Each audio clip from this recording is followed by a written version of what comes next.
അപ്പോൾ ഇന്ന് നമ്മൾ പോകാൻ പോകുന്നത് അൽബേനിയയിലേക്കാണ്. അപ്പോൾ നമ്മൾ ബാഗും എല്ലാം പാക്ക് ചെയ്ത് വെച്ചിട്ടുണ്ട്. ലണ്ടനിൽ വന്നിട്ടുള്ള ഫസ്റ്റ് ഇൻ്റർനാഷണൽ ട്രിപ്പാണ്. അപ്പോൾ നമ്മൾ ല്യൂട്ടൺ എയർപോർട്ടിൽ നിന്നും ടിരാനയിലോട്ടാണ് പോകാൻ പോകുന്നത്. അപ്പോൾ നമുക്ക് ഈ വ്ളോഗ് മൊത്തം ഇതിൻ്റെ വിശേഷങ്ങളെല്ലാം കാണാം. ലണ്ടനിൽ നിന്ന് ലൂട്ടണിലോട്ട് പോകുന്നവർക്കാണെങ്കിൽ ഫ്ലിക്സ് ബസ് നല്ലൊരു ഓപ്ഷൻ ആയിരിക്കും. അതാവുമ്പോൾ സ്റ്റുഡൻസ് ഓഫ് 30% കിട്ടും.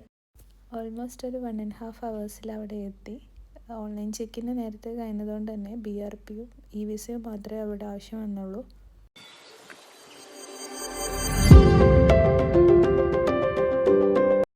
ഗൈസ്, നമ്മൾ ടിരാന എയർപോർട്ടിൽ ലാൻഡ് ചെയ്തിട്ടുണ്ട്. സോ അപ്പോൾ നമ്മൾ ഇവിടുന്ന് ഒരു സിം കാർഡ് എടുത്തു. വോഡഫോണിൻ്റെ സിം കാർഡാണ് എടുത്തത്. 30 euros ആണ്. ഇതിന് മുന്നിൽ കുറേ റെൻ്റൽ കാറിൻ്റെ ഷോപ്സ് ഉണ്ട്. നമ്മൾ റെൻ്റൽ കാർ ഇന്ന് എടുക്കാൻ പ്ലാൻ ഇല്ല, പക്ഷെ നമ്മൾ നെക്സ്റ്റ് ഡേ എടുക്കണമെന്ന് വിചാരിക്കുന്നു. കയറിയിട്ട് റൈറ്റും കാര്യങ്ങളൊക്കെ എങ്ങനെയാണെന്ന് നോക്കാം. ആഫ്റ്റർ ദാറ്റ് ഞങ്ങളൊരു ടാക്സി എടുത്തിട്ടാണ് നേരത്തെ ബുക്ക് ചെയ്തിട്ടുള്ള റൂമിലോട്ട് പോകുന്നത്. ടാക്സിയുടെ റൈറ്റിലാണെങ്കിലും നമ്മൾ കുറച്ചുകൂടെ ഒന്ന് ബാർഗെയിൻ ചെയ്യുകയാണെങ്കിൽ നല്ല പ്രൈസിൽ കിട്ടുന്നതാണ്. അപ്പോൾ ടിരാനയിൽ നമ്മൾ ഫസ്റ്റ് റൂം കീ കിട്ടിയിട്ടുണ്ട് വിത്ത് ലിഫ്റ്റ് ആക്സസ്. അപ്പോൾ നമ്മളൊരു 3 മണിക്കൂർ ടിരാന സെൻറ്ററിലേക്ക് വന്നിട്ടുണ്ട്. അപ്പോൾ 24 minutes വോക്കബിൾ ഡിസ്റ്റൻസ് ആണ് ഉണ്ടായിരുന്നത്. പിന്നെ വരുന്ന വഴിക്ക് കുറച്ച് ലോക്കൽ ഷോപ്സ് എല്ലാം എക്സ്പ്ലോർ ചെയ്തിട്ട് മുകളിലോട്ട് പോകാൻ പോവാണ്. അപ്പോൾ നമുക്ക് നോമ്പുണ്ട്, നോമ്പ് തുറക്കണം. നമുക്ക് അവിടെ വല്ല ഷോപ്സ് ഉണ്ടെന്ന് നോക്കാം, എന്നിട്ട് അവിടെ നോമ്പ് തുറക്കാം. ഇതെല്ലാം ഇവിടുത്തെ ലോക്കൽ മാർക്കറ്റ്സ് ആണ്. ഇവിടെ കമ്പയർ ടു ലണ്ടൻ ഇവിടെ കുറച്ചുകൂടെ പ്രൈസ് കുറവായിട്ട് എനിക്ക് ഫീൽ ചെയ്തു. ഇവിടെ എഴുതി വെച്ചിട്ടുള്ളതെല്ലാം ലേക്സിലാണെങ്കിലും യൂറോസും ഇവിടെ എല്ലാം അക്സെപ്റ്റ് ചെയ്യുന്നതാണ്. ഫുഡ് കഴിക്കാൻ വേണ്ടിയിട്ട് ഞങ്ങളൊരു അൽബേനിയ റെസ്റ്റോറൻ്റാണ് ചൂസ് ചെയ്തത്. അവിടുത്തെ മെനു എല്ലാം അവിടുത്തെ ലാംഗ്വേജിലായിരുന്നു. ഈ കാണുന്ന ഡോണറ്റ് പ്ലേറ്റ്സ് ആണ് നമ്മൾ ഓർഡർ ചെയ്തത്.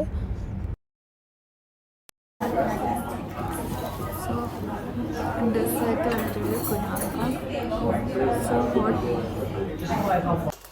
പിന്നെ അത്താഴത്തിന് വേണ്ടിയിട്ട് ഫുഡൊക്കെ ഉണ്ടാക്കി കഴിച്ച് നാളെയാണ് ടിരാനയത്തെ മെയിൻ സ്ഥലങ്ങളെല്ലാം കവർ ചെയ്യാൻ ഉദ്ദേശിക്കുന്നത്. അപ്പോൾ സെക്കൻഡ് ഡേ ഇവിടെ സ്കാൻബൈ സ്ക്വയറിലാണ് നമ്മളിപ്പോൾ നിൽക്കുന്നത്. നാഷണൽ ഹിസ്റ്റോറിക് മ്യൂസിയം എല്ലാം നമുക്ക് കാണാൻ പറ്റും. അവിടെ ഒരു മോസ്ക് ഉണ്ട്, നമ്മളിവിടെ എക്സ്പ്ലോർ ചെയ്യാൻ പോകുന്നത്. അപ്പോൾ കൂടുതൽ വിശേഷങ്ങളായിട്ട് കാണാം. സ്കാൻഡൻബർഗ് സ്ക്വയറിൻ്റെ ഫ്രണ്ടിലായിട്ട് തന്നെ നാഷണൽ ഹിസ്റ്ററി മ്യൂസിയം നമുക്ക് കാണാൻ പറ്റും. അൽബേനിയൻ സ്വതന്ത്രത്തിൻ്റെ പ്രതീകമായിട്ടുള്ള ജോൺ സ്കാൻബർഗിൻ്റെ ഒരു സ്റ്റാച്യു അതിൻ്റെ നടുവിലായിട്ട് തന്നെ ഉണ്ടായിരുന്നു. അൺഫോർച്ചുനേറ്റ്ലി അതും നമ്മൾ നേരത്തെ പറഞ്ഞിട്ടുള്ള national history museum temporary closing ആയിരുന്നു.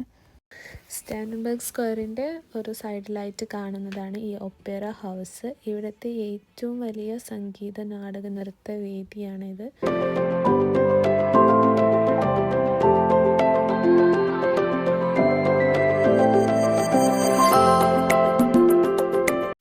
ഇവിടുത്തെ ഒഫീഷ്യൽ ലാംഗ്വേജ് അൽബേനിയൻ ലാംഗ്വേജ് ആയതുകൊണ്ട് തന്നെ വലിയൊരു ശതമാനം ആളുകൾക്കും ഇംഗ്ലീഷ് അറിയുന്നുണ്ടായിരുന്നില്ല.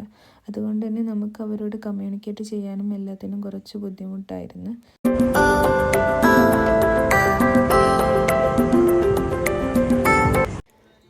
ഇതാണ് അൽബേനിയയിലെ ബംഗാട്ട് മ്യൂസിയം. ഇവിടെ എൻട്രൻസ് ഫീ ആയിട്ട് 9 euros ആണ് ചോദിക്കുന്നത്.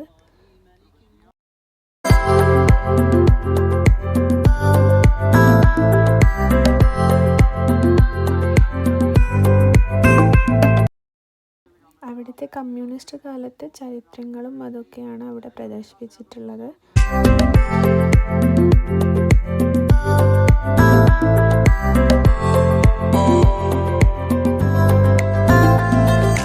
അൽബേനിയയിലെ ലാർജസ്റ്റ് മോസ്ക് ആയിട്ടുള്ള നമസ്ക മോസ്ക് ആണിത്.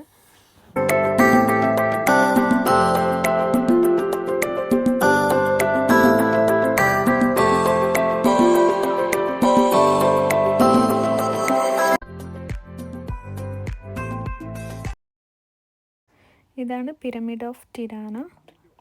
One of the main tourist attraction ആണിത്. ഇതിൻ്റെ മുകളിൽ നിന്ന് നോക്കിയാൽ നമുക്ക് മനോഹരമായിട്ടുള്ള ടിരാന സിറ്റി എല്ലാം കാണാൻ പറ്റുന്നതാണ്. പിന്നെ ഞങ്ങൾ പോയത് ടിരാന കാസ്റ്റലിലാണ്. ഇവിടെ ഒത്തിരി റെസ്റ്റോറൻറ്റ്സ്, കഫേസ് എല്ലാം ഉണ്ടായിരുന്നു.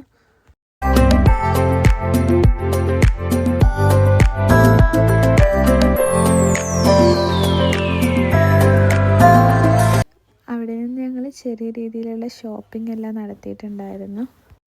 അവരുടേതായിട്ടുള്ള കുറേ ജ്വല്ലറീസ് പിന്നെ ഡ്രസ്സസ് എല്ലാം അവിടെ ഉണ്ടായിരുന്നു. ടിരാന കാസ്റ്റലിൻ്റെ നേരെ ഓപ്പോസിറ്റായിട്ടുള്ള ഒരു വലിയൊരു മോളാണിത്.